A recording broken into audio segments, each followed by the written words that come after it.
মধ্যপ্রাচ্যে সৃষ্টি হওয়া সামরিক উত্তেজনা অতি দ্রুত অর্থনৈতিক সংকটে রূপ নিয়েছে।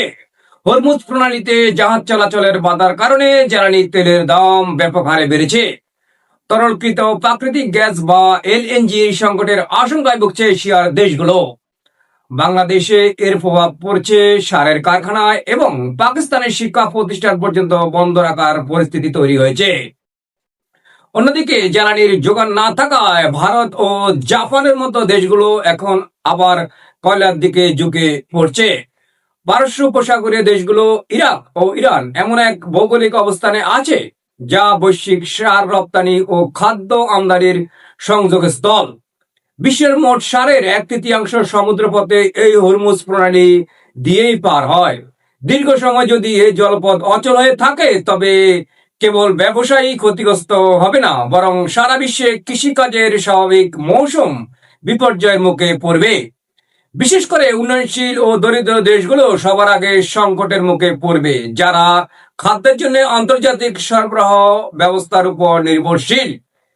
বিশ্ব খাদ্য কর্মসূচি সম্প্রতি আভাস দিয়েছে, যদি গ্রীষ্মের মধ্যে এই সংকটের সমাধান না হয় তবে বিশ্বে প্রায় 4.5 কোটি মানুষ নতুন করে ভয়াবহ খাদ্য নিরাপত্তাহীনতায় পড়তে পারে।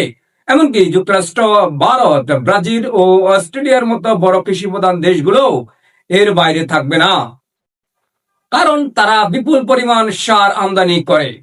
সারের সংকটের প্রভাব কতটুকু ভয়াবহ হতে পারে তা 2021 সালে শ্রীলঙ্কা হারে হারে টের পেয়েছে। সেই ধাক্কা শ্রীলঙ্কা আজও পুরোপুরি কাটিয়ে উঠতে পারেনি। মিশর ও সুদানের মতো দেশও বর্তমানে যুদ্ধ অবস্থায় দুর্ভিক্ষের অশনি সংকেত নিয়ে এসেছে।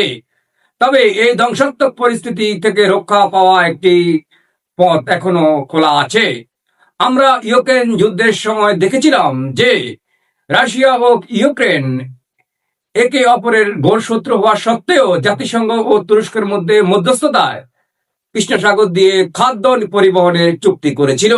সেই উদ্যোগ বড় কোনো রাজনৈতিক সমঝোতা ছিল না, লক্ষ্য ছিল অত্যন্ত সংক্ষিপ্ত অথচ জীবন রক্ষাকারী। লক্ষ্যটি হলো যুদ্ধ অবস্থার মাঝ দিয়েও যাতে খাবার ও সার নিরাপদে পৌঁছাতে পারে। এখন ঠিক সেই ধাঁচেই একটি হরমুজ ট্রানজিট উদ্যোগ প্রয়োজন। এটি কোনো শান্তি চুক্তি হবে না, এটি হবে যুদ্ধের মাঝেই খাদ্য, সার ও সংশ্লিষ্ট কাঁচামালের নিরাপদ যাতায়াতের একটি আন্তর্জাতিক রাজনৈতিক প্রতিশ্রুতি। এই ব্যবস্থা চালুর জন্য সব পক্ষকে বিবাদ মেটাতে হবে না, শুধু স্বীকার করতে হবে যে বিশ্বের কোটি কোটি মানুষকে না খাইয়ে রাখা কারোরই লক্ষ্য হওয়া উচিত নয়।